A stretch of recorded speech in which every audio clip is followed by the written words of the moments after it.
یعنی بریگیڈ صاحب کی بات سے ہم کنکلوڈ کر سکتے ہیں کہ انڈیا کے ٹکڑے ٹکڑے ہوتے وہ دیکھ رہے ہیں، یعنی دوبارہ 1947 ہونے جا رہا ہے انڈیا میں؟ دیکھیں، میں جو اپنی بات پہلے کر رہا تھا اس کو میں دوبارہ آپ کو یہاں پہ بتا دوں وہ یہ کہ بیسیکلی جو انڈین سوسائٹی ہے اس کے اندر جو اوور آل ایک ڈیوائڈ ہے وہ اب ریلیجن کے اوپر آ گئی ہے۔ آپ نے پہلے ایک صحافی کی بات کی، اس کے علاوہ اگر آپ دیکھیں تو صحافیوں کو نہ صرف ٹارگٹ کیا گیا ہے اگر وہ مودی کو یا بی جے پی کے اوپر کچھ کرٹیسزم کرتے ہیں، بلکہ آپ دیکھیں کہ اب مودی نے سر ہم بات کریں 83 سالہ معروف بھارتی قانون دان ہے اندرا جے سنگھ، جن کو بڑا سنا جاتا ہے، بڑی مضبوط آواز سمجھی جاتی ہے اور وہ تنقید کرتی ہیں کھل کے بی جے پی کی پالیسیز پہ۔ انہوں نے کھل کر یہ بات کی ہے کہ تباہ کن لمحہ ہے کہ قانون کی جگہ مذہب کی حکمرانی جگہ لے رہی ہے، اور نریندر مودی اپنے ملک کے لیے، خطے کے لیے کتنا خطرناک ثابت ہو سکتا ہے، اس پر انہوں نے بڑی کھل کر بات کی۔ ڈیفینیٹلی اب آپ دیکھیں کہ آہستہ آہستہ جو ہے نہ صرف یہ کہ جو انڈین پالیٹکس ہے بلکہ آہستہ آہستہ جو انڈین انسٹیٹیوشنز ہیں جیسے کہ انڈین سپریم کورٹ ہے وہ بھی بہت زیادہ حد تک اب آپ کو ایک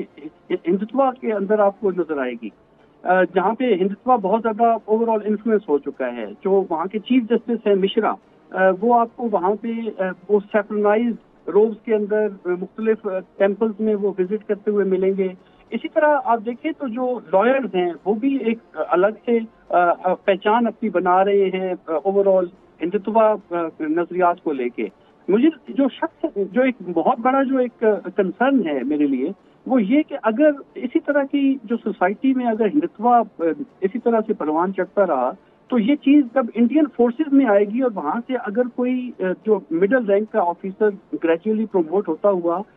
آرمی چیف بنے گا، انڈین آرمی چیف، اور انڈین آرمی چیف بنتے ہوئے اپنے نظریات کو وہ ہندوتوا کے انداز میں وہ سوچے گا تو میرے خیال سے وہ پورے ریجن کے لیے بہت بڑا خطرہ ہے۔ یہ سب سے امپورٹنٹ بات ہے جو میرے خیال میں آگے چل کے بہت خطرناک ہوگا پورے ریجن کے لیے۔ دوسری طرف آپ نے جو بات کی کہ ایک اور 47 ہونے جا رہا ہے، دیکھیں اس وقت آلریڈی ایک 47 جو ہے ان پروگریس ہے۔ آپ اگر دیکھیں تو جو لاز ہیں جو کشمیر کے اوپر انہوں نے لاز دیے ہیں، جو بنگالیوں کے اوپر لاز دیے ہیں، اسی طرح جو انہوں نے گھر واپسی کے ایک کانسیپٹ لے کے آئے تھے،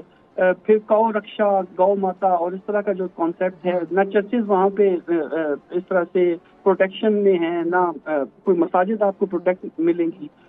ایک انٹرسٹنگ فینومینا تھا کہ ہر چیز کے لیے اسکیپ گوٹ آپ مسلمانوں کو بنا دیں۔